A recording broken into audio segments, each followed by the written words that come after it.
Pushkin. Just a quick note here. You can listen to all of the music mentioned in this episode on our playlist, which you can find a link to in the show notes. For licensing reasons, each time a song is referenced in this episode, you'll hear this sound effect. All right, enjoy the episode.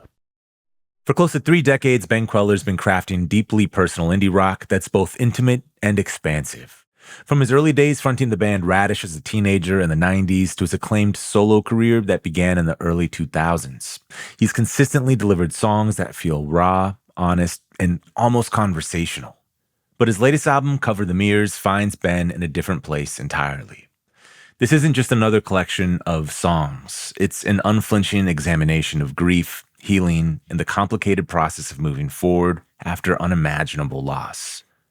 In today's episode, we'll talk with Ben about the loss of his teenage son, Dorian, how Ben and his family embraced grief and managed to not retreat from their lives and work, and what it means to return to making and releasing music. We'll also talk about Ben's journey through the music industry, from bidding wars with his first band that led to him performing for idols like Tom Petty at a private party in Malibu, to going independent and moving to his ranch in Texas. This is Broken Record. Real musicians, real conversations. Here's my conversation with Ben Kweller from his ranch outside of Austin. It's like amazing to be here. You have a beautiful spot. Thank you. It's in a beautiful part of the country. And it's beautiful, the actual physical space we're in. Thank you. Yeah, this barn was actually moved here from 4th and Lavaca in downtown Austin. It was part of the Missouri Pacific Railroad station in the 1880s. And it was moved here in the 1980s as just a horse barn. But it was like 4 of these long, like classic Texas Hill Country story. It was like, 4 of these long, and there were 4 brothers, and each brother got a quarter of the barn. It's like that kind of a thing. I don't know where the other sections are, like if they are still around or what, but it'd be interesting to track down if it's possible. Exactly. It was here on this property as just a horse barn. This front wall over here was just wide open to the elements. And so when we moved to this property, we just used it just as, bicycles and punching bags, and our boys would skateboard in here. And so it was just like just a gnarly garage space. And then last year we decided to renovate it and really turn it into a studio. Wow. So we put a front wall on it. So this is only a year's worth of work? Yeah, it took about a year. Yeah. And a lot of this wood is old wood, and you can see the old and the new kind of feathered in together. And then these huge columns, the blue columns, there's 6 of those. So that's like the original structure. I like the old and the new mixed in, though. And I also like that, it's all just, everything's in flux. Yes. Always, And I just love thinking about like all the energy of the people that have come and gone through this building, Yeah. on a train. It's very fun to imagine that stuff, You can just sit and think about it forever. Exactly. You'll never crack it, but you just all you can do is imagine. That's it. Do you know why this was moved here in 81? Well, so the ranch originally was the Hurlbutt Ranch. There's a really famous Central Texas family, the Hurlbutts. So this was originally like thousands of acres back in the day. And in fact, the first Willie Nelson's picnic was out here about a mile down the road, but on the Hurlbutt Ranch. Wow. Because they were friends, the Hurlbutts and Willie. And so there's a lot of history on this land. When we found this property, it was 2015, and it just sat on the market for a year, and no one really wanted it. We were in the middle of a drought, and we always kind of had that, my wife and I had that dream search of like, okay, we want like some acreage, an old house, and some water, like natural water. And this came up, and we kind of watched it, but it was really far away from Austin. We were living downtown Austin at the time. And we came and looked at the property, and it was so cool. But it was one of those things where every structure on the property was worse than the next. And so it was just like it needed so much work. Windows were busted in the main house. There were deer living inside, like animals. It was gnarly. It was like a ghost house. But you could tell it was really cool, if you just put some love into it. As I said, the bones were there. Bones, it had good bones. Had good bones. Exactly. And so we went for it. And we originally didn't think we would live here. We just knew we wanted to have a creative space, recording music, making art, a little retreat type vibe. And the more we came out here and the more we realized that, well, we don't really have a 9-to-5 job, we can kind of be anywhere. We were like, let's just move full time. So in 2018, we moved to the main house, which I'll walk you over there in a little while. And we just loved it. We loved being out in the country. We're about 45 minutes west of Austin. And I can't imagine not living where I do.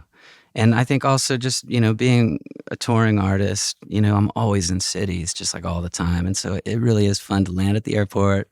And in an hour, I'm back here with the trees and the sky and the birds and now this studio. Yeah. And your whole life is kind of an odd mix of urban and country. Totally. Oh yeah, it is. I'm a little bit of this, a little bit of that, that's always, and my mom always said it was because I'm a Gemini, 'cause she's all into that stuff, astrology, and Gemini's the twins. And so we're really good at seeing both sides of every coin. And my wife Liz, a Libra, which is the balance. So we actually work really well together, and we hardly fight because we kind of just like see each other's point of view really easily, which is nice. But I just remember that I didn't really answer your question. So why was this barn moved here? So it was the Hurlbutt Ranch, and it was just land.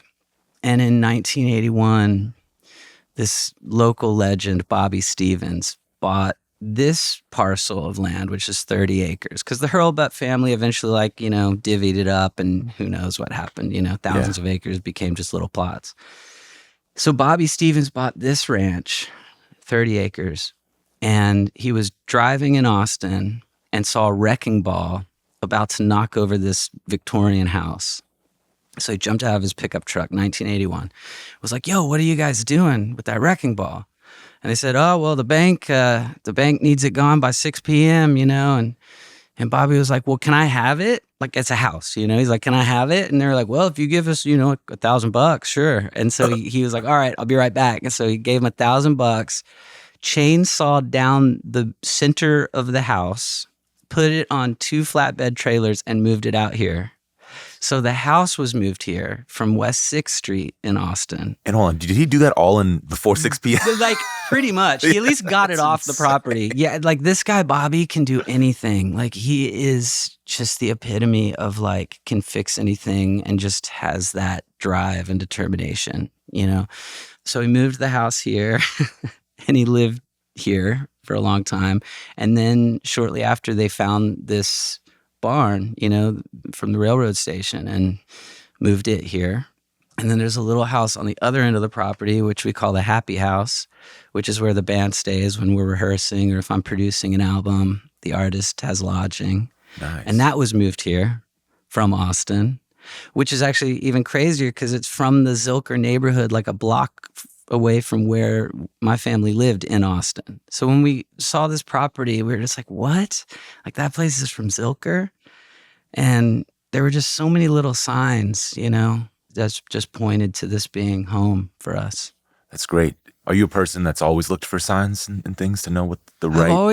I've always been aware of them and felt energies from things that happen, and numbers and patterns. And I guess actually going back, now that I think about it, to the way I started writing songs when I was about 8, just like every other American kid, I learned heart and soul. Someone showed me how to play it. Dun, dun, dun, dun, dun, dun, dun, dun, dun, dun, dun, dun. And that just repeats. And so I noticed, okay, well, it's in the key of C, which I didn't know at the time, but I'm just seeing the white keys. And you play this chord, you skip one, go down, play the next one, skip one, go down, play the next one, and go up one. And so I'm like, okay, I see that pattern. And I said, well, what if you don't play the second chord? You go from the first chord to the third chord, and then up to the second chord, and then the fourth chord. And that sounded like Let It Be. because I was a big Beatles fan, because my dad, that's all he played was the Beatles and Hendrix and the Hollies, like a lot of British invasion rock and roll. That's what I grew up on. And so I'm like, wow, so Let It Be is heart and soul, kind of inside out. So then I was like, all right, dude, well, skip the second and third chord. Let's go from the first chord to the fourth chord, then the second chord, then the third chord. And that sounded like a progression I'd never heard before. Meanwhile, there's been thousands of songs with that progression, you know, but at 8 years old, I was like, wow, this is incredible. And so I wrote my first song, and I would just sing about girls and love, because that's what the Beatles sing about. So I'm like, you write love songs. I guess that's what you do. You know, that's all I knew. And so that's how it started. And so, you know, I'm very visually inclined. Yeah. But yeah, signs are, you know, I've always sort of felt them and seen a little deeper, I guess, than what's there. I'm a really curious person. I like to know how things work. I like to kind of peek behind the curtain and really know about life and what the hell is all this, you know? I mean, it's not a very novel thing to say, but that's just kind of who I am. Yeah, it's still essential to who you are. And then, like, from a spiritual level, like, I've always just sort of been fascinated about like what's beyond, you know, what is out around us that we don't see. Yeah. You know. You were raised Jewish, right? Yeah. You were born in San Francisco. Born in San Fran. And then reared in Texas. Reared in Texas, yeah. I didn't really know you were born in San Fran, but once I learned that, there was a lot about you that makes a little more sense. Okay. In the way that... I like that. Like, well, even just your dad raising, you listening to British invasion music primarily. And you can hear a lot of that in what you do. For sure. And so it would seem to me being raised in the Jewish faith in San Francisco might be a little easier than out here in Texas. Oh, yeah. I mean, we were the only Jewish family in Greenville, which is a small town that we moved to. And so, yeah, I definitely, like, you know, remember hanging out with kids who were like, you're going to go to hell. And I'm like, really? Like, what's hell all about? Like, you know, because you don't really talk much about hell in Judaism. But yeah, we left San Francisco when I was 6 months old. My dad's a doctor. He did his residency in San Fran, and I was born there. And he was part of the Rural Health Service, which back in the late 70s, early 80s, the government would help pay for medical school as long as you served in a rural community after medical school. So he did his residency in San Fran, and he would get all these like offers like, hey, there's a town in Ohio or Pennsylvania. Are you interested in that? And then one came along, it was like, there's a town in Texas that's never had a doctor.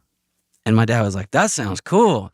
Like, you know, the Wild West or something. And so they came to Texas. I was 6 months old. So he was doc. Like, he was just like everyone's doctor. Pediatrics, geriatrics, common cold, like even like minor surgeries if need be. You know what I mean? Babies too, right? Yeah, well, I think they would, for deliveries, they would at least go to the hospital, which was like 45 minutes away. But, you know, he did a lot. Like, he's a beast, my dad. As a kid, I remember just like feeling cool, like to be able to say, well, I was born in California. Like, there's just something cool about California, you know? Do you remember the feeling when you came here? Well, no, I was 6 months old. Oh, never mind. I remember no feelings. Never mind. Yeah. That'd be a small miracle if you did. No, I mean, the first memory of San Francisco really was probably playing a gig there for the first time with my band Radish, you know, like in the 90s. I had this grunge band. I was in high school. I was 15. And yeah, we went on tour. What was the origin of Radish, by the way? Yeah, the origin of Radish kind of goes back to, you know, me sitting at the piano and writing songs, okay? So I always say the Beatles made me write songs and Nirvana made me start a band. And so I'll never forget, I was actually at the skating rink in Greenville, Texas, and Smells Like Teen Spirit came on. And I remember exactly like where I was, like making this turn at one end of the roller rink. And I literally had to pull over and like hold onto the sidewalks. I'm like, what the fuck is this? Like, this is the coolest music I've ever heard. And so I skated around a lap back to the DJ booth. And I was like, what is this? And he pulled up this CD with the little baby on it and the dollar bill. I was like, dude, it's this band Nirvana. It's really cool. I was like, yeah. And so like I went to the record store the next day and got that CD. And I was like, all right, well, I need to start a band. Like this, game over. Yeah. And I figured that all you need to have is 3 people, bass, drums, and guitar is the bare necessities. It's like, every stool, every chair like needs a minimum of 3 legs. It's like, well, okay, rock band's kind of the same thing. Yeah. And so I started bands, in my town. There weren't a lot of musicians, but eventually I met a drummer and a bass player who were great. And we had different band names, but eventually it became Radish. And so I got to kind of back up a little bit. So, small town kid in Texas writing songs. How do you even, get out there, right? And I started trying to get gigs. Literally, I'd look in the yellow pages and like look for places to play. And Greenville, Texas was a dry town, so there were like no clubs or bars. But I would call places like the bowling alley and be like, hey, I got a band. Can we come play? And they're like, no, we're a bowling alley. Or like putt-putt golf. Like I'm just trying to think of any place where like I could set up my band, And eventually there was this pool hall called Chauncey's Place. And dude, I might have been like 12 or 13 at this time. And I remember calling Chauncey. I would just cold call people. I mean, like I was a little entrepreneur, dude, like at 12. And Chauncey himself picked up the phone. And I was like, hey, my name's Ben. I got this band called Radish, and we really would love to come play a gig. He's like, well, y'all any good? I'm like, yes, sir. We're really good. And I was like, in fact, I can play you a song right now over the phone. No way. And he kind of chuckled because he was like in his 50s or something. He's like, yeah, he's like, okay, go ahead. You know what I mean? Because he was just getting a kick out of this whole thing. And so, old school, like holding the phone between my shoulder and my ear, grab my guitar and I play him a song. And he's like, that is pretty good. All right, next Thursday, you got your own gig, And so that was our first concert. That was in 1994. I still have the flyer for it. And so then eventually that led to gigs in Dallas, and we started playing in the Dallas scene a lot. And in the 90s, there's a neighborhood in Dallas called Deep Ellum, which is an iconic neighborhood for music.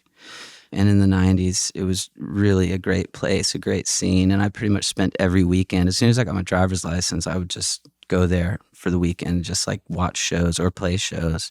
Tripping Daisy, the Toadies, like a lot of great bands were out of that scene. And Tripping Daisy was the precursor to Polyphonic Spree. Right. Exactly. Right. Amazing.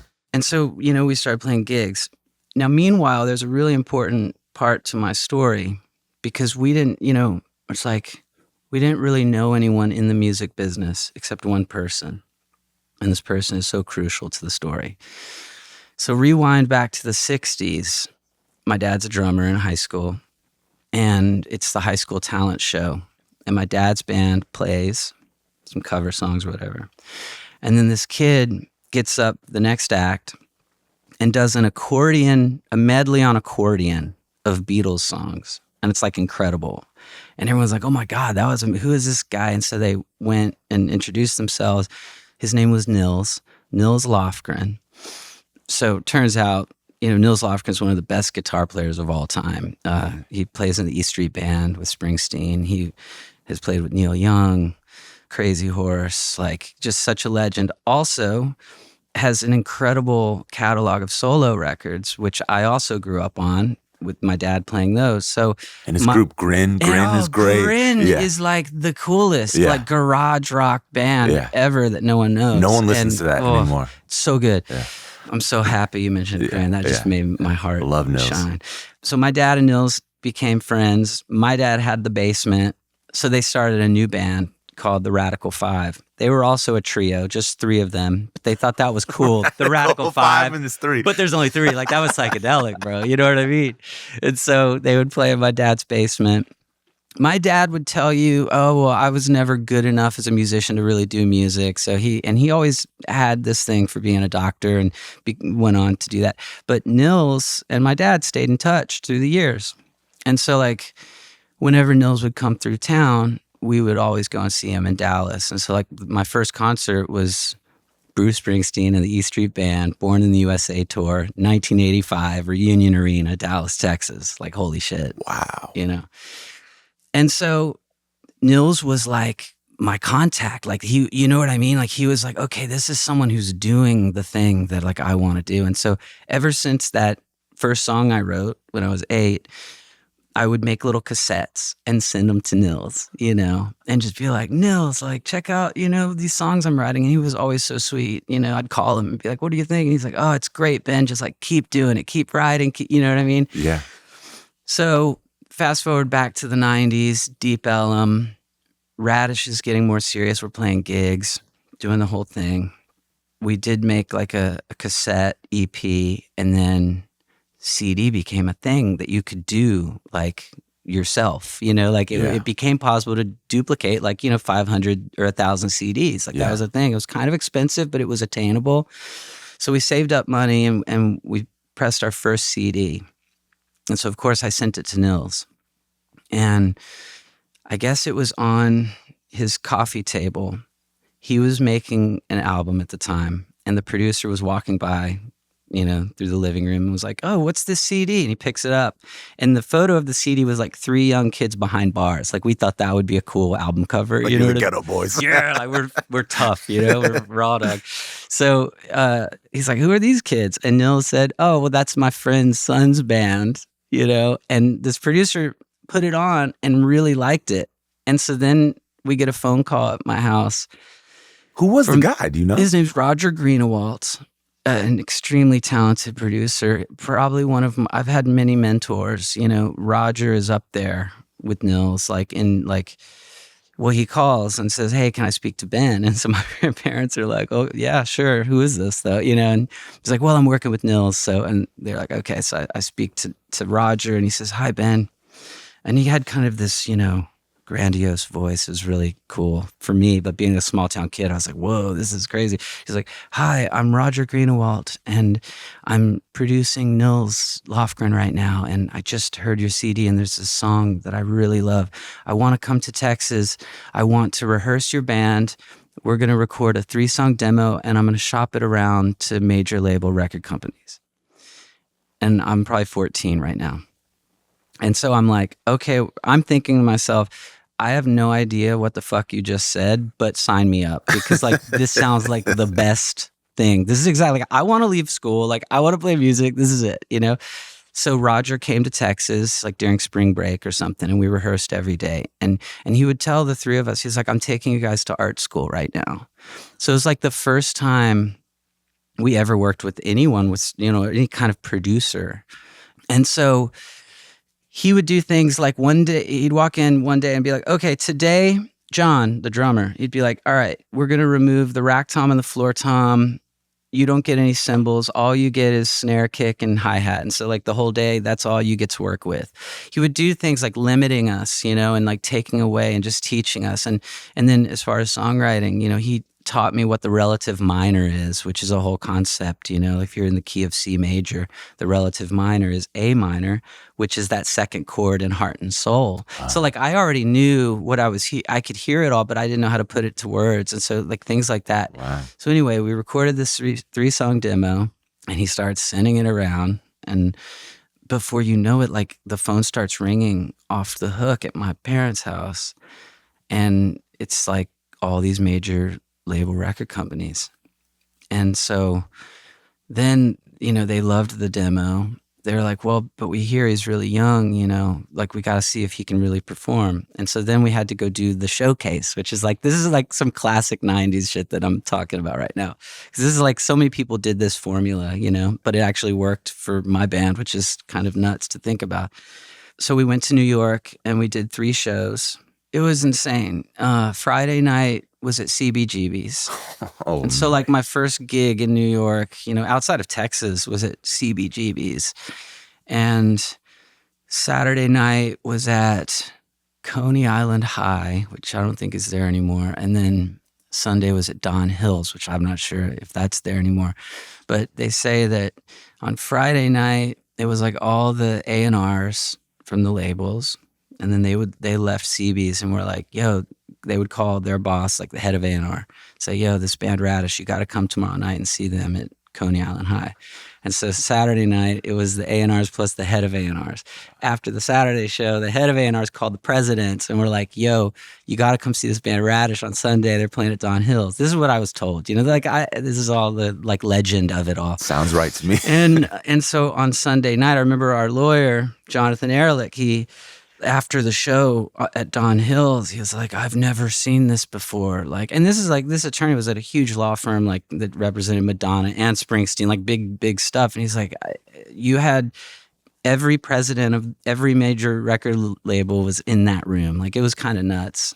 And so we ended up signing with Mercury Records, and the album, it like didn't really do much. It's like, classic big budget major label thing. I remember, like, really funny because I was 15, and I remember the publicist from Mercury would come to me all the time and be like, Ben, you have to stop dyeing your hair different colors because like we're spending so much money on press shots. Like no one's going to know what you look like. And I was like, whatever, like stuff like that. Like just, and we went to the UK and actually had like a hit song in the UK called Little Pink Stars that like did really well. And we did like Reading Festival. We toured with Faith No More over there in Europe. And then it was time for our second album. But at this point, Mercury was bought by Polygram, and it was like all these corporate mergers. And then it eventually became Island Def Jam Music Group, who didn't really give a shit about Radish. It's unfortunate. You guys were really cool. I don't want to say unfortunate because all's well that ends well. Exactly. But it is what it is. Like of all the sort of post, there was a lot of those post Nirvana groups. Most didn't, I don't feel, got the proper signal from Nirvana. They did a version of Nirvana that was like not that great. Right. And whatever you guys took from it was really actually really, it felt like the spirit of it continued, Right on, man. Yeah. Well, that's cool to hear. Nirvana really was always my favorite band, but it was like also the Beatles. So there was just definitely like this melodic thing that I was obsessed with. What was your family thinking? They were so supportive. I mean, that is like the thing. It doesn't make sense, but it also kind of makes sense because if you look at the timeline, like back to 8 years old, like by the time I was 15, it's the whole 10,000 hours and you're an expert thing, right? Yeah. Well, like I was already like just so deep in my path. So like when it was time to go perform in New York, and also I was just I had so much confidence, and I had determination. And my parents were just like, well, this is what he's doing. And they were so supportive. And you were kind of out on your own? Was anyone accompanying you on the... So that's a good question. I mean, I remember when it was time to go on tour, we called Nils and was like, okay, well, what do we do? Like we need like a crew or something. And so Nils's guitar tech, Michael Matuzak, we called him Twos. Twos was our chaperone / tour manager / guitar tech, / driver. Awesome. So Twos, another mentor, taught me the code of the road and how the road life is, Also, Nils did an interesting thing when the record deal happened. He called my parents and was like, I need Ben to go to AA meetings. I didn't drink, I didn't do drugs. But he was like, as a preparatory situation, like he should go to AA meetings and like hear stories because there's going to be a lot of temptation out there. And you know what I mean? And that was kind of a cool thing. So I would go at 15 to the local AA meetings and sit around with like these old people who are smoking cigs and, drinking coffee. And I'd just chill with them and listen to stories. And that must have been helpful. I never got lost in drugs and alcohol. I always just really stayed clear about the music. Wow, that's amazing, man. So thanks, Nils. Yeah, that's an incredible support, man. Dude, totally. So what's funny, and I didn't mention it, but like in the Radish time when all the labels wanted us, we did the New York thing with the showcases. Then we had to go to LA to meet the West Coast labels. And at that time it was Maverick Records, which was Madonna, right? Madonna's label, and Guy Oseary was running that, and Freddie DeMann, who was Madonna's manager. Interscope, so Jimmy Iovine. With Interscope, Jimmy had a party at his house in Malibu. And so it was some famous fight, like a Vander Holyfield fight that only 10 people could pay-per-view in America. And like Jimmy had it piped into his house straight from Vegas in the theater room. And so it was a party for everyone was going to watch this fight. Not many people watched it. It was just a party, right?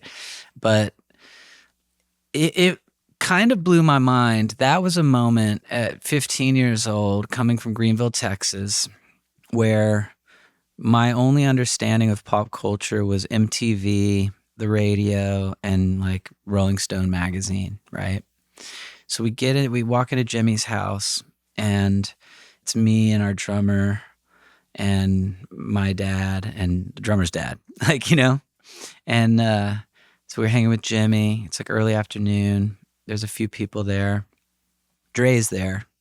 And so we're like, well, that's fucking cool. And so we're like hanging with Dr. Dre. I think my dad smoked a joint with Dr. Dre in the limo, actually, because he had his limo just parked out front. But then like later, as people started showing up, it was like Axl Rose, Robbie Robertson from the band, who my dad was most stoked about. He was like, dude, do you know who that is? That's Robbie Robertson. And I'm like, I didn't know who the band was yet. You know what I mean? All I knew was like, that's Dr. Dre, that's Axl Rose, holy fucking shit. Joe Strummer from The Clash was there. What? The 1997 swimsuit calendar, Sports Illustrated girls were there. And of course, Jimmy knew that I was a huge Petty fan. And he was like, hey, Tom's going to come later too, He said he's coming. And so I was like, oh shit, this is incredible. But it just like blew my mind because like from my existence in Greenville, Texas, like Dr. Dre and Axl Rose are in such different lanes. They don't even know each other in my mind. I'm like, that's just different worlds. But all being in the same room, that's when I realized I'm like, oh wow, okay, so actually they are the same. Like this is like showbiz. Like they're entertainers, they're artists, and like of course they know each other because like who else can relate with this life? You know what I mean? Yeah, so like it kind of was real eye-opening for me because as a consumer, you just see everything as branded, right? Yeah. And that's what I guess people want. But yes, it's the business that separates. There's someone in some back office that separates everything. This Dr. Dre gets fed to that audience, and Axl gets fed to that, and Ben Kweller gets fed to that audience. Exactly. But it is funny because Jimmy came up to me. He's like, all right, Ben, Tom's on his way. And I was like, oh, fuck, I'm so nervous, to meet Tom Petty. And so like I walked out front and I sat on like the stoop, like the steps right outside of the front door, just waiting. Like, I don't know why. Like I'm at this like party at some dude's house. Like I don't need to go out there. But like in my mind of 15, I'm like, I'm just going to go sit and pretend like I'm not doing anything. Sure enough, a Rolls Royce pulls up. Rick Rubin gets out of the driver's seat and Tom gets out of the passenger seat, and they're walking towards me, right, to the front door.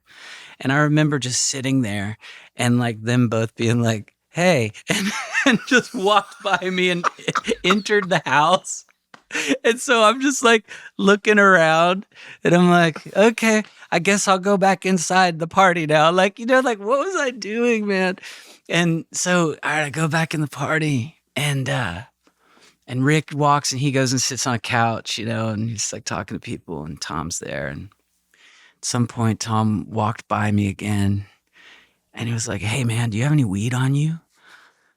And that was like the one moment in my life where I'm like, God damn, why don't I have any weed on me right now?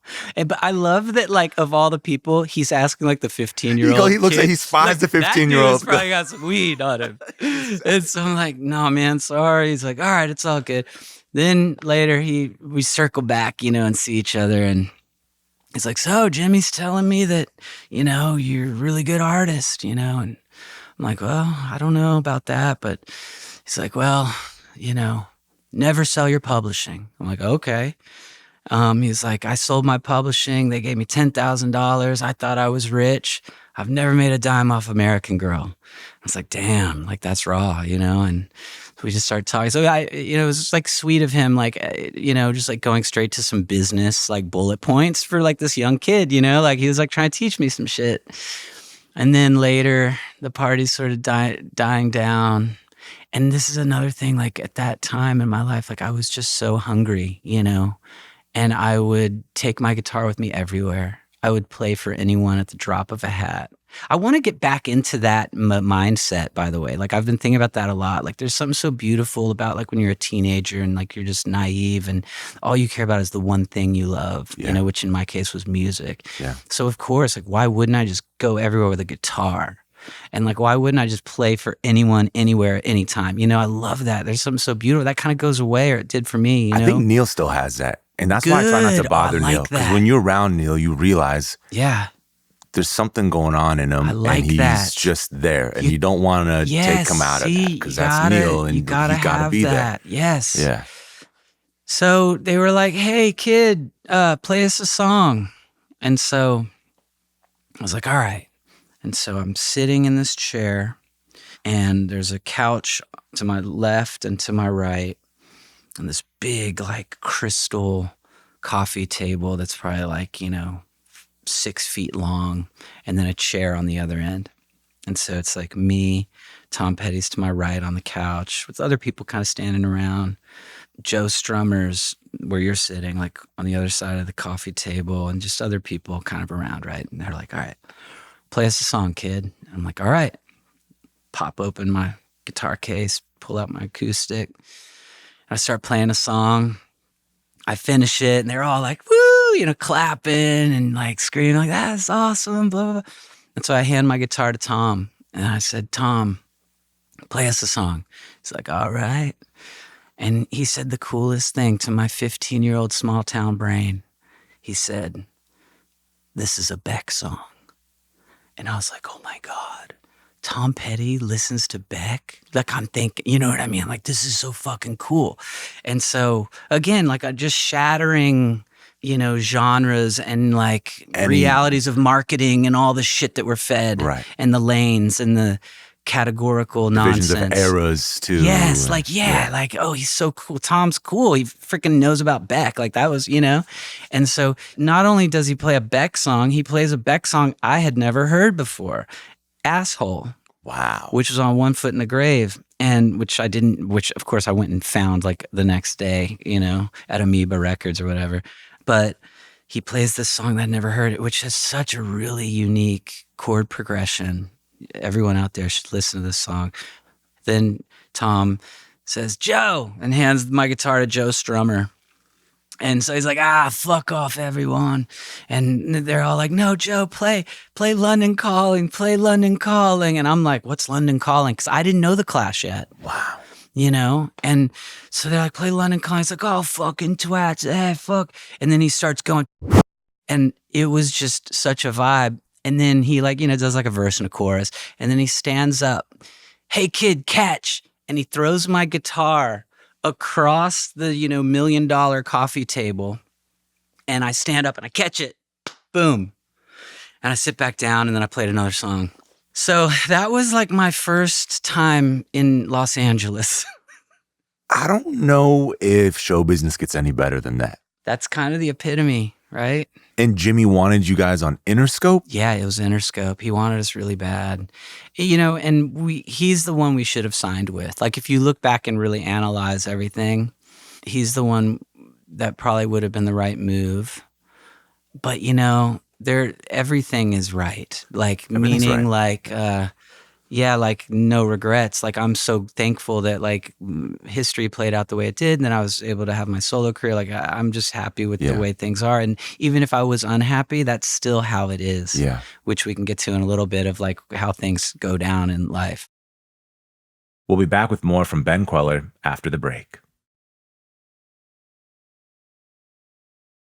Between Radish and Shasha, your first solo record. That's a good period. Yeah. What was happening in terms of your songwriting and your development?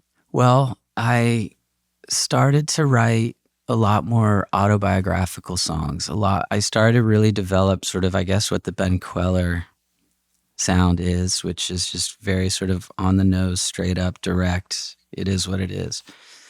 And also when you write for a band, sometimes there's like a feeling like, well, it's like everybody in the band has to kind of vibe with the song you write because you're representing the band through these songs, right? And so a big moment that happened in that period was I met my wife, Liz.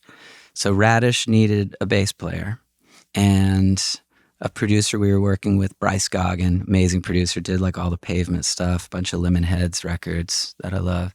Bryce heard about a bass player in Boston, Josh Latanzi.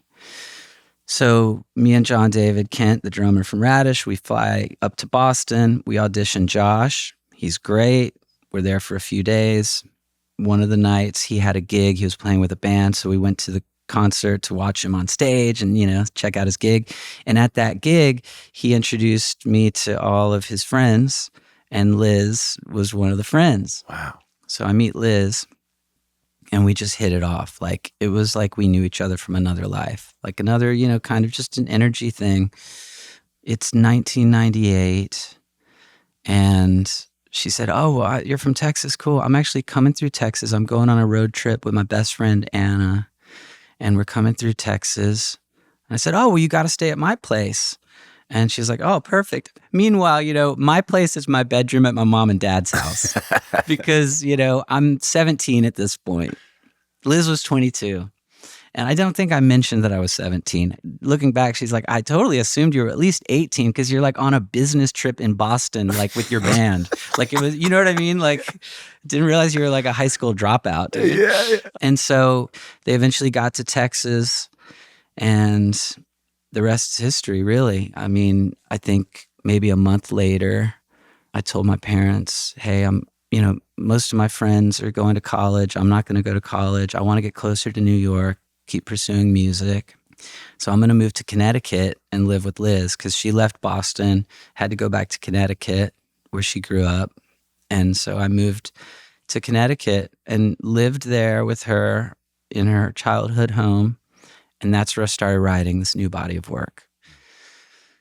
So I would go into New York City because Radish still had this contract with Mercury, but really now it was Island Def Jam Music Group.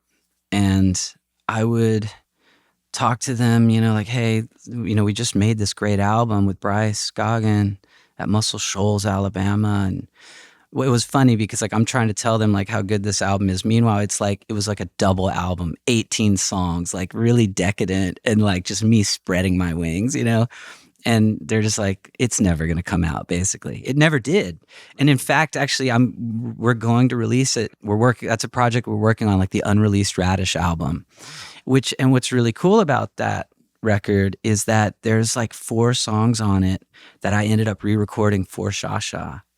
And at that time, Pro Tools came out with this product, like a do-it-yourself. It was called like the Inbox, and it was like a do-it-yourself record at home situation. Because I had like a Tascam cassette recorder, but this Inbox thing was new, and so I started recording songs in my apartment in Brooklyn. We left Connecticut, moved to New York. So I made a CD called Freak Out. It's Ben Kweller. And we pressed up 1,000 because I looked around the room. I'm like, I don't have a band. It's just me. So I'll be Ben Kweller. I'm solo. So I started playing gigs just like, how I started as a kid, like just calling around. And I started getting gigs in the Lower East Side. And then there's another band starting called The Strokes, and we become friends and playing gigs, and the Moldy Peaches are starting. So now it's like early 2000s, right? In New York, which was a vibe. And one day I get a phone call from Evan Dando of the Lemonheads, which was a complete hero of mine, like up there with Kurt Cobain and the whole thing. He seems like a cool dude. So cool. So I get this message, "Ben, this is Evan Dando calling. I can't stop playing this Freak Out record. Give me a call back. Bye." And I was like, "Oh my God, holy shit." So I call Evan back. I'm like, "Hey, it's Ben Kweller." He's like, "Hey, dude, do you want to go on tour?" And I was like, "Yes, I do." He's like, "Great. Pick me up at the airport tomorrow at 12 and we'll head up to Boston for a show." And I'm like, "Okay." I don't know. Like, it's like he also just needed someone to pick him up at the airport. Love those kinds of characters, man. It's the best, dude. And so I throw my guitar in the trunk of my Volvo and I drive to the airport, pick up Evan. And for like 4 or 5 months, all I did was open for him. And so like all of my first fans as Ben Kweller were Lemonheads fans. Good fans to have, man. Yeah. And also like, this is the other thing is like Evan calling me was such a moment because up until that point, it was just like business people that were kissing my ass and like, you know, we're going to make you a star, kid. Like, you know, Yeah. And that was just so fickle and flighty and, you know, not real at the time. But Evan calling me was like the first person an artist that I actually respected and looked up to and wanted to be a peer with, you know? And so that was like probably the most meaningful bullet point, you know, in this timeline. And so then from there, it was like he introduced me to Juliana Hatfield. I'd start opening for her. And, you know, then Jeff Tweedy got a copy of Freak Out. And so it just like started becoming a thing. So meanwhile, I would take these flyers to the Island Def Jam Music Group office of like, hey guys, I'm opening for Wilco or the Lemonheads. And they would be like, how are you doing? Like, how are you getting these gigs? You're not ready. You're not ready you should be writing and demoing, you know, like I was in there and I'm like, well, I'm already, meanwhile, like, you know, I did make this bootleg CD without telling anybody, you know, I was just like trying to hustle it, man. Yeah. So one day I was at a gig opening for Evan, and Ben Lee was also on the bill where we became friends. And this guy came up to me after the gig and said, hey, my name's Michael McDonald, not from the Doobie Brothers. Okay, different. like, what? Yeah. My name's Michael McDonald, and I just started a record company with Dave Matthews. It's called ATO Records, and we really want to sign you. We want you to be our first worldwide signing. And I was like, okay, let's do it. And so the day I got Radish basically departed from Mercury, Ben Kweller signed on to ATO Records. Wow. And that was early days. So that was like that's 2001. Early days ATO. Yeah, it was their first worldwide. They had licensed the David Gray album, which did amazing in the US. And so then we went in and recorded Sha Sha. What was the process of making Sha Sha with ATO as sort of your label? Was it? That was cool. Yeah. We recorded it in New York at this really famous studio called Sear Sound, which used to be the Hit Factory back in the 60s. John Lennon did a lot of solo work there. So we showed up day one. We worked with a great producer, a British producer. It's funny, actually, my first 3 albums were all produced by British dudes, right? guys. Yeah. Kind of a thing, you know. That's my. I was going to ask you about that. That's my '60s British invasion influence. Yeah. You know?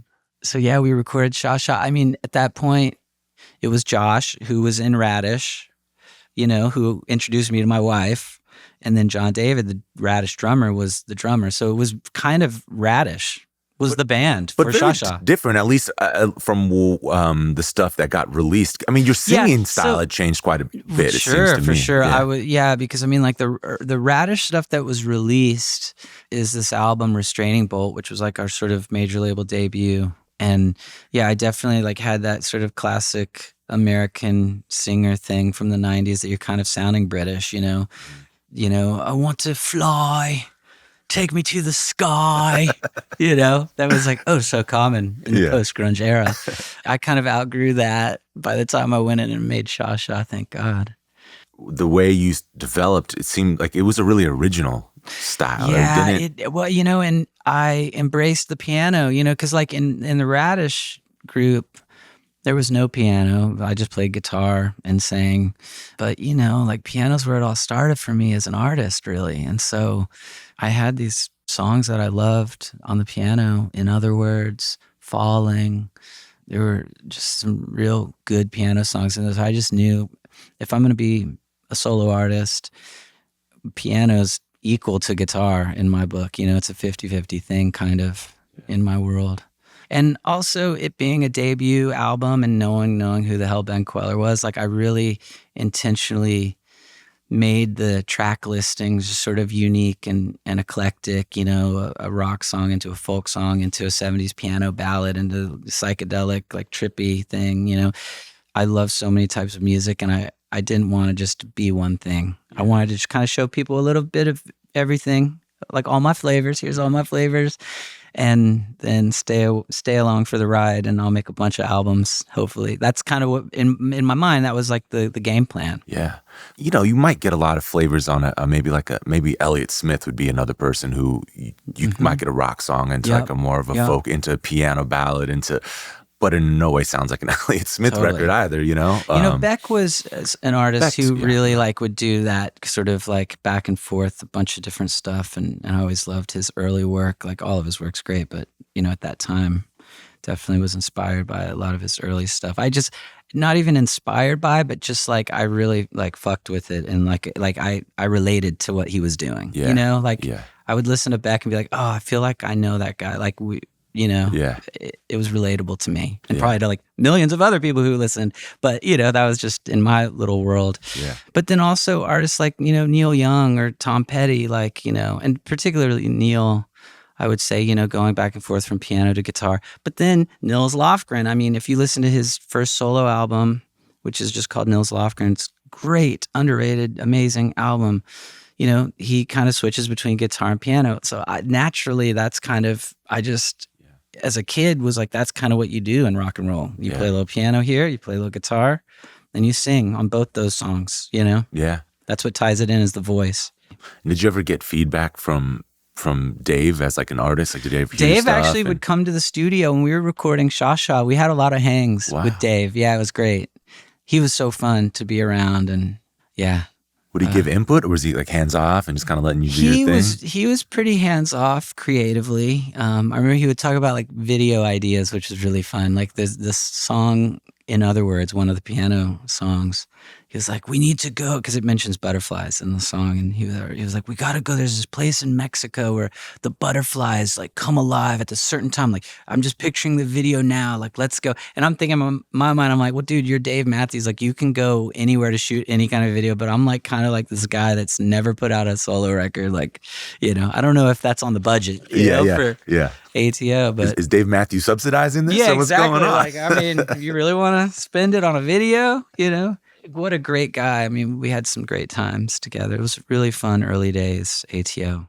I was not so much paying attention to the mechanics of how things worked at that time, but I remember the Sha Sha record, and me and all my friends really loved that record. We were in bands at the time, you know, and just trying to figure things out.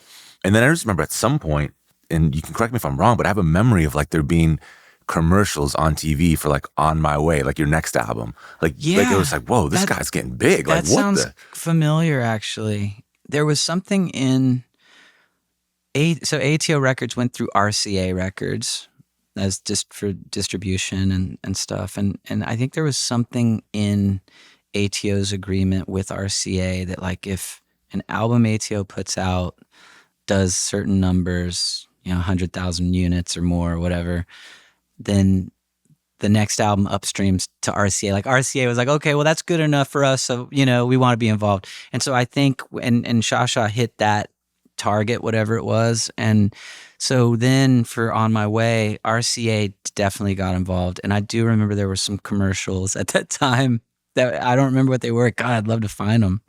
Be fun to watch. Yeah, same. I don't exactly remember what they were, but I just remember thinking, like, oh, that's wild. Like, okay, I'm finding out there's a new Ben Kweller record coming from my TV. That's cool. Bizarre. Like, wasn't unexpected, you know? And that's an amazing album. Yeah, thank you. I love that album because it's very raw, and that's Ethan Johns behind the wheel on that, driving the recording console. And yeah, we didn't even use headphones. We just set up standing like right in front of the drum kit, 2 guitars and a bass player, and in a little circle, and just played everything live. So we played really quietly, and without headphones, you got to play quietly to really hear each other. It was a really interesting way to record. My guitar player at the time was Mike Stroud, one of the best guitar players I've ever known, and we toured together. He eventually went on to form Rat-a-Tat, which is such a cool group. Really? Duo. Are you serious? Yeah, that's Mike Stroud. So if you go back and listen to the On My Way album, the guitar solos, so Mike's in the right speaker, I'm in the left speaker. So the guitar solos on The Rules and Disaster, like those songs are basically Rat-a-Tat's guitar player, you know? One half of Rat-a-tat is that record. So it's pretty cool. So, On My Way kind of kicks up to the level of RCA, feeling like we can deal with this kid, you know? Yep. Also, like, kind of broke through commercially to a degree. Yeah. And then you do your self-titled record. Yeah. So, On My Way is an interesting documentation because it's like really raw, like no overdubs, no headphones. It was just a band playing songs, and it's really got a cool vibe to it, which is kind of maybe in hindsight unfortunate because like it had the biggest push from the from RCA, but we delivered like this album that was like super lo-fi and, very vibey, but like definitely no hits on it kind of a thing, But my third album, I really wanted to do something really expansive and just very layered. And I heard a bunch of instrumentation. And I met with Gil Norton, great producer in London. And we were talking about the album. We're talking about tracking it. And okay, like who's going to play the instruments? And I'm like, well, I got my bass player, Josh, and, this drummer, John David, played on the first two albums. And we can do Mike Stroud, on guitar or something. And then Gil was like, who's playing on these demos? Because we were listening to some of the demos I made. I said, oh, well, I played all the instruments on the demos. He's like, oh, mate. He's like, well, have you ever thought about recording the album, just you? I was like, well, no, not really, but it sounds kind of interesting. He's like, oh, man, I think that would be really fun. He's like, I've only ever been in the studio with bands, so it'd be really kind of fun to just work with one artist and just like that does it all. Like, we could just like layer everything up. And so that's what we ended up doing. So he came to New York and we recorded at this little studio called The Magic Shop. And it was like a musical playground. They had two pianos. They had two grand pianos, a black one and a white one. One was in tune, one was out. And we had them like facing each other like yin and yang. It looked pretty cool. And so we purposely kept one out of tune. Then you got the organ, and then there's a glockenspiel, and then at the other end is the drum set, and then here's a wall of amps. We set it up all in a circle because there's only going to be one source being played at any given moment, so you don't have to worry about bleed or anything like that. So it was just like, what do you want to record? Whatever you're inspired to record, you just press record and pick up that instrument. So it was really cool. So like every track, it's very piano heavy. Every song, pretty much, it's like we would do a take of the in-tune piano, take of the out-of-tune piano, then we'd add like glockenspiel. It definitely has like this sort of like, there's like a Springsteen feel or like more of like a Jeff Lynne style, just layered, 100 acoustic guitars. But it all kind of comes together into one sound in a really unique way. Also at that time, Liz was pregnant with our first child, and so we're living in New York. And that was an interesting dynamic because we were the first of our peer group to actually have a baby. That was kind of like an interesting, because like up until that time, it was like touring and rock and roll and going, staying out late, you don't have to answer to anyone, and so like now it's like, oh, we're pregnant, we're having a baby, which we're so excited about.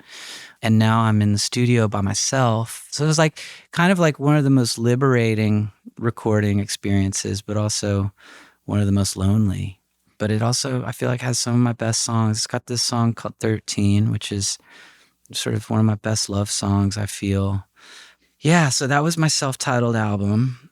And then after that, as a songwriter, whenever I would write a song, I would put it in my sketchbook. So I would always make lists of songs, like buckets, I call them, like different buckets of songs.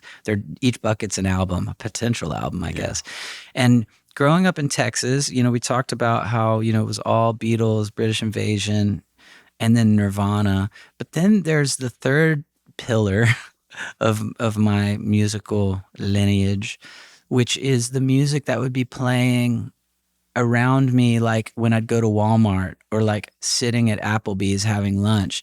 And that would have been the class of 89 country music, Garth Brooks, Alan Jackson, Travis Tritt, all that stuff. Cool. So like there's like definitely a lot of country. So I would write country songs, even going all the way back to Radish. I would just, sometimes you can't help what you write, it just pops out and I'm like, oh, that's a cool country song. So I'd put each one of those in this country album bucket. So after the self-titled album, I'm like, okay, this will be my fourth album. I have like 10 songs here that are really good country songs. So that's going to be the next one. And so I called it Changing Horses. I decided, oh, well, I made the first 3 albums in New York. Maybe I should go back to Texas for this one. And at that time, the band Spoon, their drummer, Jim Eno, he had just built this great studio in Austin called Public Hi-Fi. And Jim was like, dude, come down here to Austin, make the record at my new studio. You'll love it. And so we rented a house in Austin for a few weeks, and we recorded Changing Horses, which is one of my personal favorites that I've made. It's so unique. And, you know, I call it a country album. It very much is. It's got pedal steel and dobro all over it, played by this amazing musician, Ben Kitterman. But it's my flavor of country. You know, it's a Ben Kweller album, like for sure.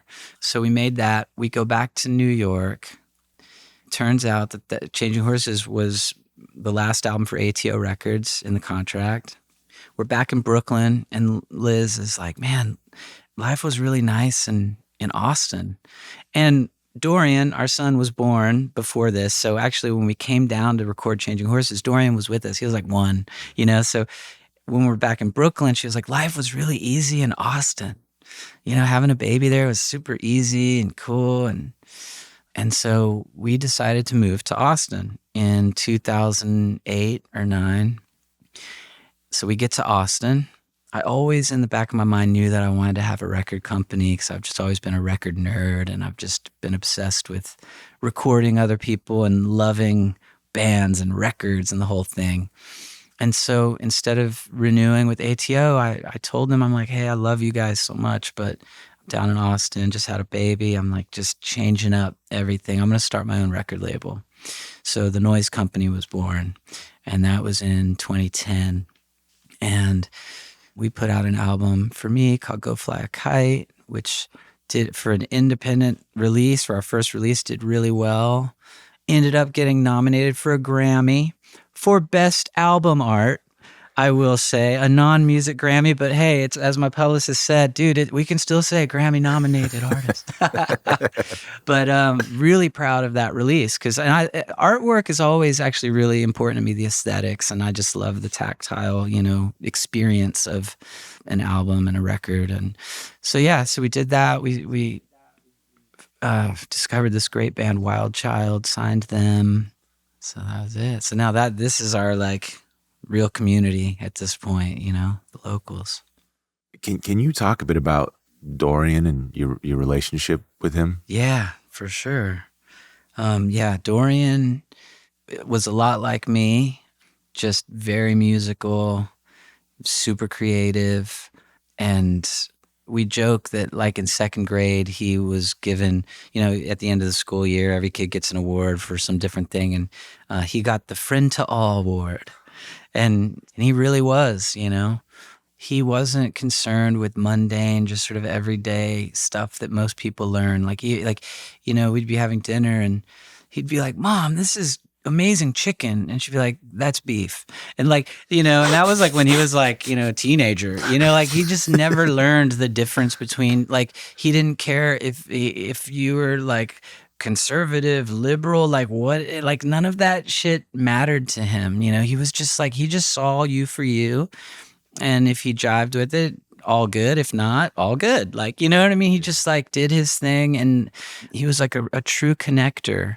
I mean, it's amazing. Like the funeral, so many people showed up, hundreds of people showed up. But like we met so many kids that would just come up to us and say, you know, Dorian reached out to me and like introduced me to these people. Like he would put people together, and just like people have come up to me since and like, you know, we're friends because of Dorian. Like we never would have known each other. Or and all different scenes, from like the skaters to the band nerds, like cool, uncool.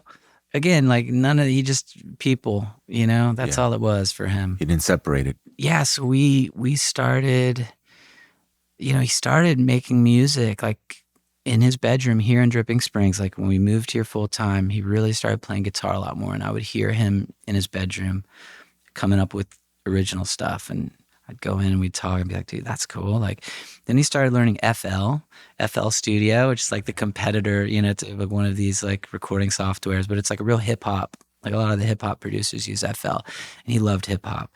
And so he started making beats. I mean, he would like, these incredible beats would be coming out of his bedroom. I'd be like, dude, like this stuff is so good. And then the last piece for him as an artist was like his voice. Like he started finding his voice. And it was such a like sultry sort of, his voice tone is, a lot of people are like, oh God, he sounds just like you. But really, if you listen, it's actually a deeper register than me. It's a lower voice, and it's like very raspy, and just sultry is like the word I always think when I think of his singing. And he was like, Dad, like I want to put out some of these songs.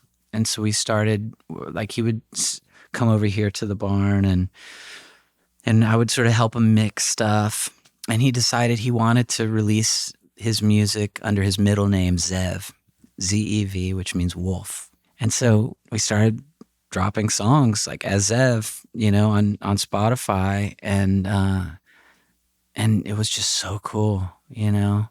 And he was 16, and it was really interesting. Like there was this period of time where he just we would have these conversations, you know, at dinner. We'd always have dinner together as a family, me, Liz, Judah, and Dorian. And for a minute there, like there was this like 2-week period where he was constantly like, God, guys, like Mom, Dad, like I just feel so weird. Like I can't fit it all in. Like like Dad, we need to be putting out a song like every Friday. Like I want to put out a Zev song constantly.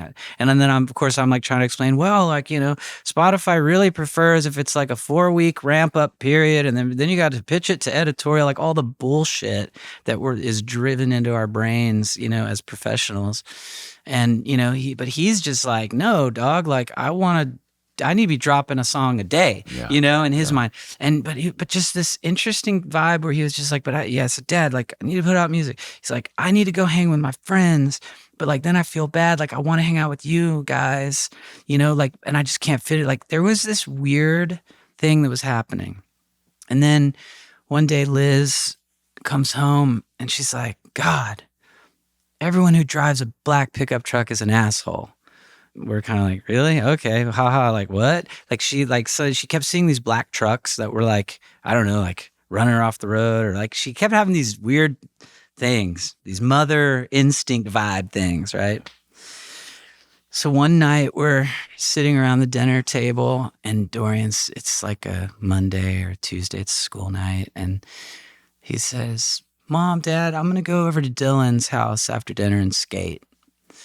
And we're like, okay, well, and Liz kind of gave it to him a little bit. She kind of went into the thing of, well, Dory, you know, you have that test this week at school. You probably haven't studied. Like, you need to study for that. It's a school night. Like, you really need to start thinking about your future. Like, you really need to start getting your act together and like get serious about school, you know, and just kind of giving him that talk. And he was so sweet. He was like, yeah, I know you're right, but I'm still going to go to Dylan's and skate. You know, and we kind of like chuckled and we're like, okay, you know. And so then he's like, all right, love you guys. So we have dinner. He leaves.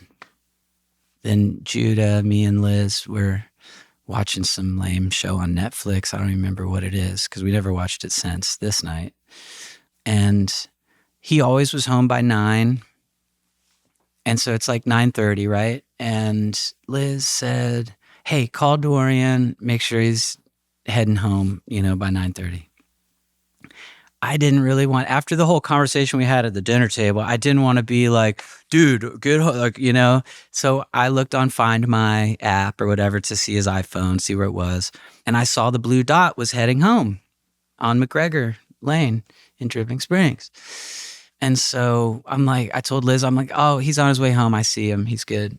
And she's like, all right, cool. So we keep watching the show. And like 20 minutes later, he's not home.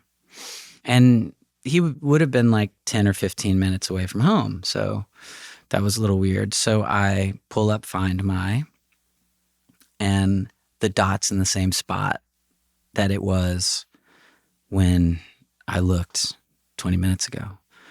And so I stood up and I'm like, hey, something's not right. I'm going to go check on Dorian, like maybe flat tire or something, or you know what I mean? I'm just like anything. And there's like not really good cell phone service over there at that's, we're in the boonies. So like I know that road. And so I hop in the car and I just like race down because, it's like every parent's worst nightmare is that thought. You always think this. Is it always a thought? It's always a thought. Always. The worst of the worst is what you think. And And you it never to. happens, luckily. And so, but I'm having a feeling. So like I'm fucking speeding, racing down. And it was kind of, first weird thing was there were no deer on the side. Usually at night, out here, you'll see deer on the side of the road, or see it's kind of but there was like the seas were parted. It was it was the only thing I can think of is like there were no animals. There was one car that kind of drove towards me that passed me on the road at one point, headlights, and then I'm just like hammering down, and I make this turn, and I'm going on the straightaway, and I see all the lights, blue, red, flashing, spinning, and I'm like, oh fuck, okay, something's up. I race up, fire trucks, cop cars. There's a little red car on the side of the road with a young lady standing there, shell-shocked, just kind of standing by her car. I pull right up to, there's cones. I jump out of the car. I start running towards the police and everybody. I'm like, where is he? Where is he? He's my son. Where is he? I look to my left. I see the car. The door's been cut off. He's not in the car. So I'm like, oh. And so then a big officer, whoa, sir. You're not allowed to be here. This is a, active investigation, the whole thing. I'm like, where is he? He's my son. I'm his father. Like, what, where is he? And he was like, sir, you don't want to go over there. And I'm like, what do you mean? Like, hey, I do want to go over there. Like, I'm his dad, like, you don't know me. Like, I appreciate you trying to do your job, but like, is he dead? And he said, you don't want to go over there. That's how he answered me. And so I knew. So I call Liz, and I'm just like, honey, you got to get down here. And it's really bad. And she said, what? And it's the worst scream I've ever heard through the phone. Her and Judah get in the car. Luckily we had two cars. And her and Judah raced down. And and Dorian was dead. Car crash. The red car that was there, this young lady, she said she was driving and Dorian was in front of her, and she saw a big black truck driving towards them, and the black truck went into their lane. Dorian tried to correct to the right. A month prior, we had that huge freeze. This is 2023. There was a crazy blizzard freeze in Texas that kind of made the news, So there were all these broken branches. The weight of the ice would break branches. And so the side of the road was littered with these branches, okay? Broken branches. Dorian swerved to the right, and a branch happened to be exactly at his head height, pierced through the windshield and hit him in the head, and that was it. Instant. Didn't feel a thing. Didn't even probably know what the hell happened. And so the girl in the red car basically saw him swerve, but also thought that maybe he just turned into a driveway. And then when she went by him, she saw, no, there's like a car in the woods. And so she freaked out, called 911. Thank God she was there. She, called 911. They said the black truck might not even know what happened. Like, it could have been just like kind of didn't see what was going, like, kind of swerved. And then, you don't think that like just a little action is going to like kill someone. So we don't know who was driving the black truck. And like, also it's probably good we don't know. Like, I don't, like, that's just, it is what it is. And hopefully they don't have any clue. That'd be a lot better to live with, just not knowing. So yeah, so that was when my life really changed, driving home, the three of us instead of the four of us, oof. And finally, one of the guys let me go see him. I was like, I have to see him. And they apparently, when they got to the scene, they tried to resuscitate him. He was so gone instantly. But they had him in the middle of the road, covered in a blanket. And I lifted the blanket. I saw him and kissed him. And then the judge came, the local Hayes County judge, to pronounce him dead. It's like all the craziest stuff that I find myself saying, like this stuff. It's unbelievable. I mean, everyone's devastated at this scene. I just lost my 16-year-old son, and the judge said, if you need anything, 24/7, here's my cell phone. And then, of course, they're like, what are we doing with the body? And I'm like, well, God, I don't even know what we're doing with my parents when they die, let alone my son. So I need to think this through. Now, this is really weird. Rewind 4 years. We're here. We just bought the property. And we're hanging with my mom and dad, and we're talking about end of life. We're talking about, okay, mom, dad, what do you got? Where do you want to be buried? And the spiritual side of me. And I think the way I am is because I'm an artist and I've lived in chaos my whole life since I was a kid, thrown into music. I really crave order and a schedule and a routine and consistency. I really crave it, So conversations like this is kind of, I think, part of me trying to know what the hell's happening. So having this conversation with my mom and dad, they're like, well, we got these 2 plots up in Maryland, I'm like, well, that sounds lame. I don't know. And I was like, well, I know, I've heard of family cemeteries out in Texas, on ranches and stuff. And so I started looking into it 4 years ago.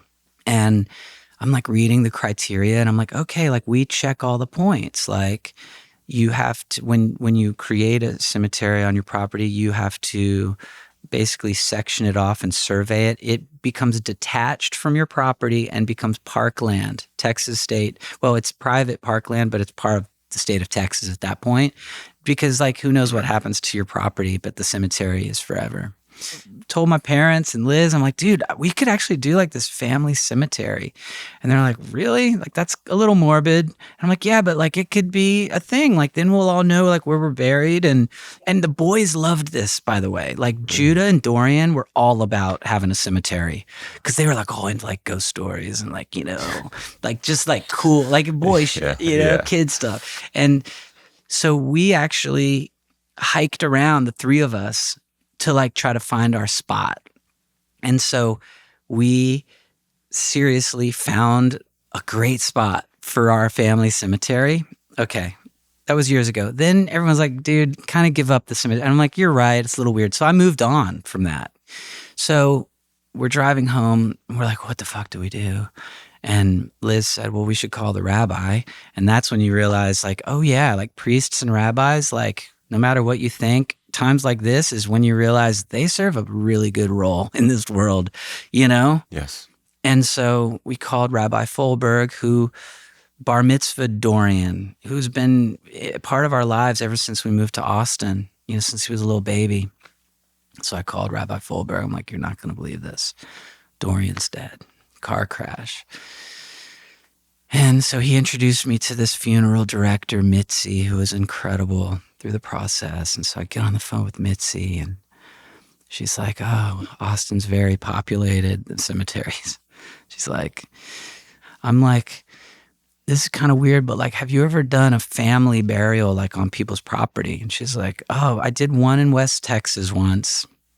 I said, well, I know this sounds weird, but I already know.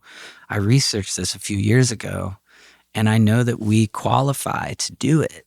She's like, oh, well, that takes months, to approve, for the state to approve something like that. And she's like, but you told me that judge gave you his number and said, call him 24/7. He's like, if anyone can make something like this happen, it'd be that judge. So I was like, okay. So I called the judge of Hayes County, and I said, Judge, it's Mr. Kweller, Dorian's dad. I know, this is a little strange, but we can do a family cemetery on our property. I never set that up, we want to bury him here on the ranch. Can we? And he said, He said, dude, that takes months. He's like telling me the same thing. He's like, but he said, let me make a call. I'll get back to you. So an hour later, the judge calls me and says, Mr. Kweller, your son was so important to this community. The state of Texas is going to green light this. Just get him into the ground and we'll deal with the paperwork later. And that was the first moment where I felt like I could control something. Because when something like this happens and it shatters you so wide open, it's complete chaos. And it shows you how little control we have over anything.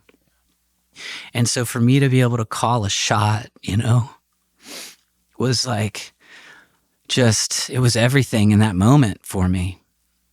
And so then Jewish custom, you're supposed to get the body in the ground pretty quick, 24 hours. We don't do embalming or anything. You go in a pine box that just, goes back into the earth. Very simple, very. And so I called Mitzi from the funeral home. I said, and I'm like, well, who digs the grave, And she's like, well, you really just need someone who can dig. She's like, there's specific measurements. She's rattling off the measure. She's like, it needs to be like 7 feet long by this and by this depth, real deep. And I was like, I know who I'm going to call. Bobby Stevens, the dude who moved the house here, who moved the barn here. Cut the barn in half by 6 Yeah, p.m. yeah, exactly.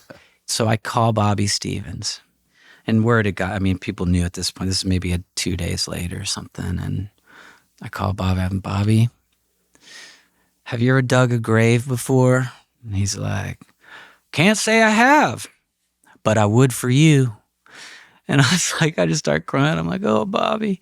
I'm like, all right, dude, bring your whatever, your backhoe or tractor, your digger. Bring it over, And dude, that guy dug the grave. So before you leave, we'll walk over to that spot. I'll show you.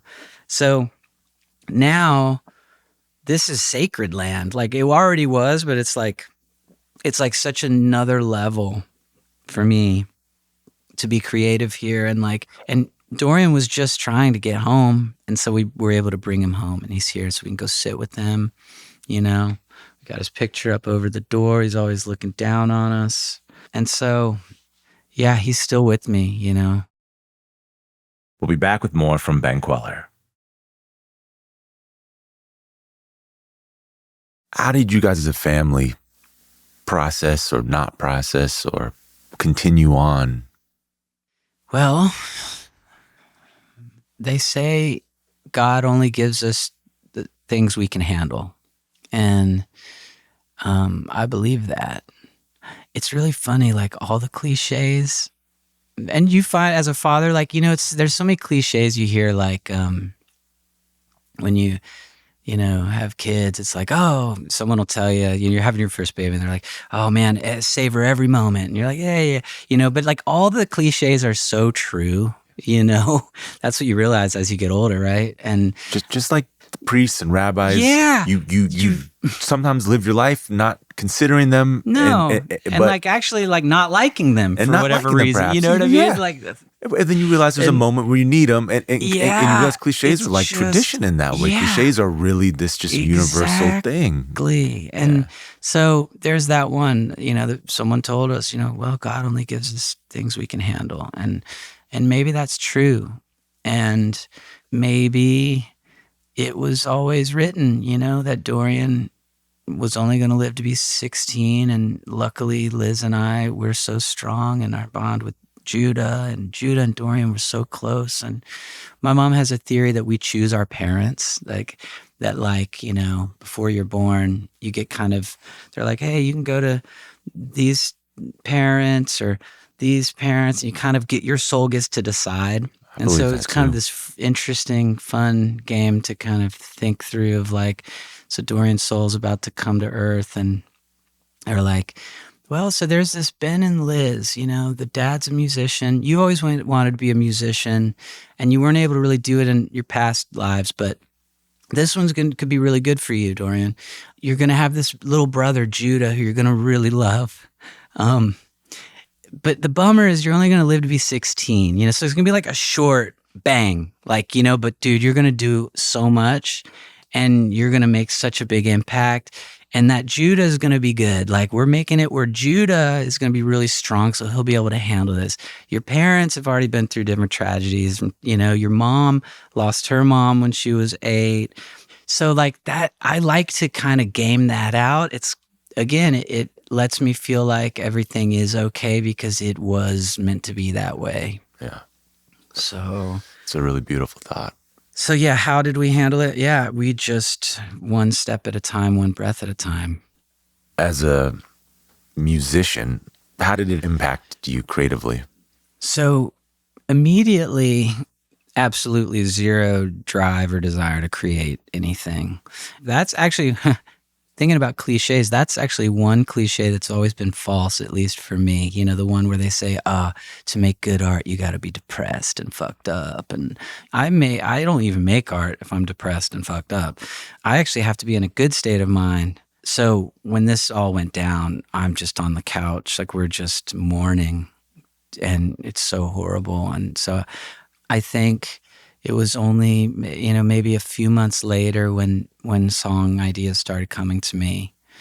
And I wanted that. Music and songwriting has just been the one thing in my life since I was 8 years old that's been the constant, you know, through everything. And so I was really happy when a melody came to me or a phrase, idea or something.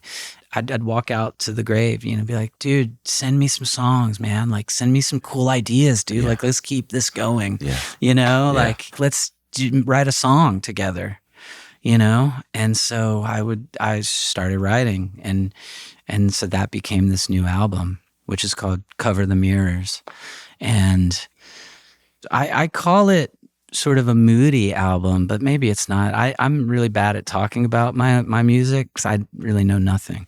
But to me, it's a moody, sort of down-tempo album. There are some rockers and there's some like up-tempo things, but generally for me, it's definitely like a somber feeling. Do the songs directly deal with your loss or? Yeah, I think they all do. They all definitely, to me, touch on all the aspects of what I've gone through since losing him. The casual listen, you might not hear every reference being like, oh yeah, that's about he lost his son. But it is, you know, still I have most of the same emotions that I did prior to losing him. It's just this big wound in my heart, you know, that's the difference now. But I'm still like the same guy. And talking to other people that lost children has been a great help for me. And there's one guy that I spoke to, and he told me something really interesting that was, you know, I hate to tell you this, but like now you have a superpower. You never wanted it, but you have it now. And what it is like your normal happiness scale, like happiness is kind of here, up here, and your sadness is like down here. But now your happiness is way up here, but your sadness is way down there. And also your like spectrum band of empathy has just increased. And so like it's like this weird, like what you've lost everything, but you've also gained this new superpower. That's how he's explaining it to me. It's kind of interesting because I feel that.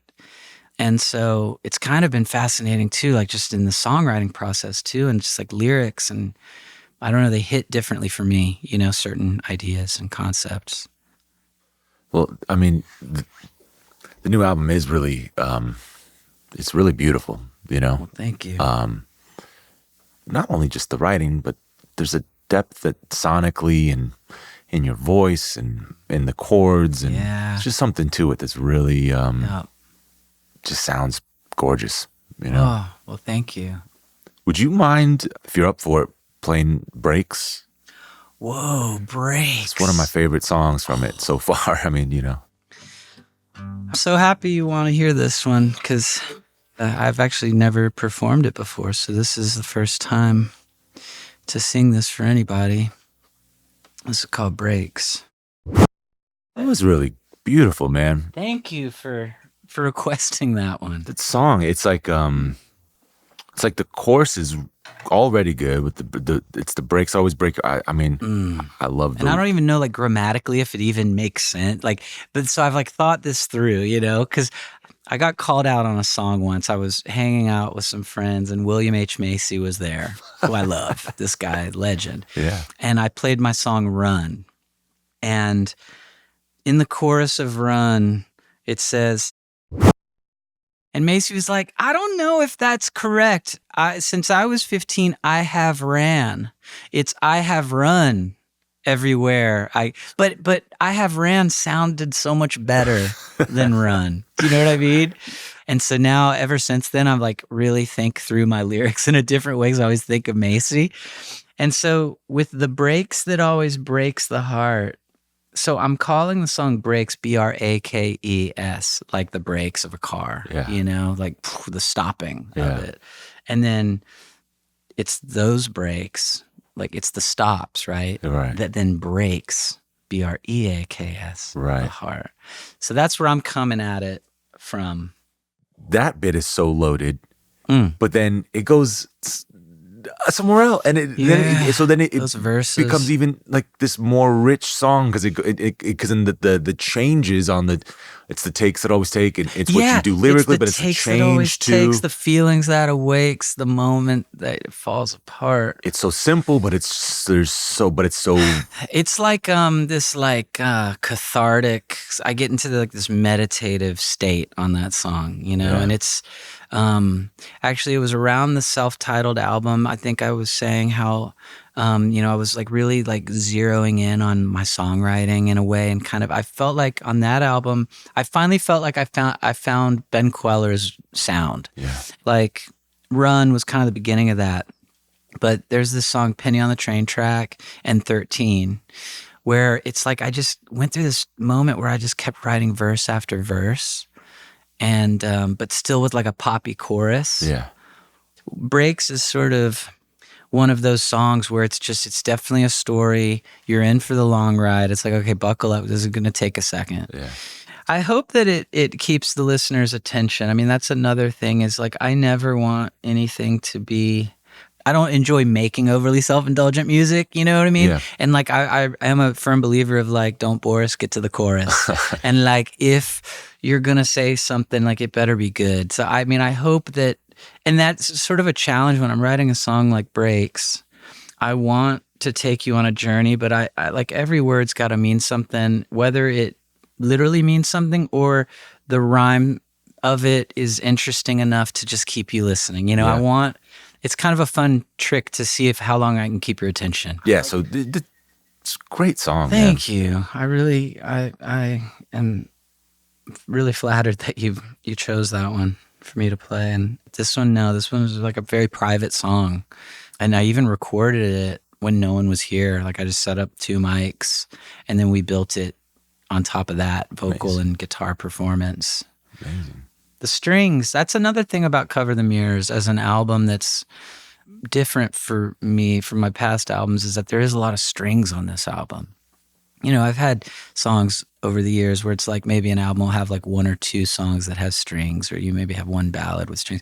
But this one, almost half the album has strings, and it wasn't intentional. I just kept hearing these string parts in my head. Now looking back and when I listen to it, there is like this sort of, dare I say, like a funeral element, memorial vibe that just, because of that sound, I don't know, but I love it. I mean, it's really comforting. Also, like the lead violinist on all these tracks is a friend of mine in Austin, Warren Hood, the best violinist, fiddle player ever. So good. You know, it's interesting. Us who talk about or write about music often boil albums down sometimes for finding an easy way to just reference something like that album is this, and you just come up with this very but do you do that with your own albums too in your mind? Like, I for sure do. Yeah. I like think like Shasha is like, okay, that was the opening debut, like a bunch of different types of songs on one, like here I am. And I can do like these different things. Yeah. On My Way is just like garage rock, just right there, band in the room, press record on the tape machine, let it run, do 3 takes, pick your favorite and move on. Ben Kweller, that's me playing all the instruments. That was me really layering and going for a very lush sound, and just there's a lot going on in the speakers of that one. And then, of course, Changing Horses, I think of that. That's the country album, you know? Yeah. But I am this is, I guess, I'll maybe in a few years think of it as like the Dorian album. I mean, because it's the first music I've made since he died. So. Man, well, I did want to ask too, just, you mentioned 13 a couple of times. Yeah. That's Ed Sheeran's favorite song of yours, yeah? It is, man. It's so sweet. Ed is obsessed with that song. I think also one of the things he really loves about it is like it's like an anti-pop song. There's no chorus to that song. Like it really is just verse. It was so fun to write that song. And I finished it in the studio when I was doing the self-titled album. So Gil was there in the control room. I was in the live room. I had the opening phrase. And I just kept writing verses, and I had like a sheet of paper for each verse. And I would shuffle them around on the floor and to create what's verse 1, what's verse 2. And I orchestrated I knew the first verse and the last one, because I knew I was going to end in the taxi when you told me you loved me and then I wasn't alone. I knew that was it. You got to have your bookends, at least in my mind. That's, if I have that, I'm good. And then, so I just orchestrated each verse and what number, when they appeared. Ed has been a friend now of mine for many years. We met, funny enough, it was like a Thursday. I was home. I was here. I got a call from my booking agent, and she said, "Hey, BK, are you in Austin tomorrow, Friday?" And I said, "Yeah, I'm around." She said, "Can you open for Ed Sheeran?" And I was like, "Yeah, I mean, I guess so. Like, what happened?" She's like, "Well, the opening act is stuck in Australia, something with immigration and like the passport, and isn't going to make the show. So can you fill in?" I was like, "Sure." So I showed up to the gig. Like, I sound checked. I just played solo acoustic, and I sound checked, and his crew's like getting the stage going, and there was just one guitar stand and one guitar. And I remember asking his crew guys, I'm like, "So where's like all the backline? Where's the band?" He's like, "Band? What band, mate? He just plays solo." And I was like, "Oh, no shit. Like, we're in an arena, And I was like, that is so great. Like, I love that, because I love performing solo. And so many times as an artist, you're told like, you got to bring a band on, or like Saturday Night Live didn't let Ed play solo on Saturday Night Live because they were like, "You got to have a band." So even Ed had to like get a band just to do Saturday Night Live, But anyway, so I was like, good for him. So then anyway, we ended up meeting that night. He came up to me after my set, and he was like, "Dude," he's like, can you come to Dallas and open tomorrow in Dallas?" And I'm like, "Sure."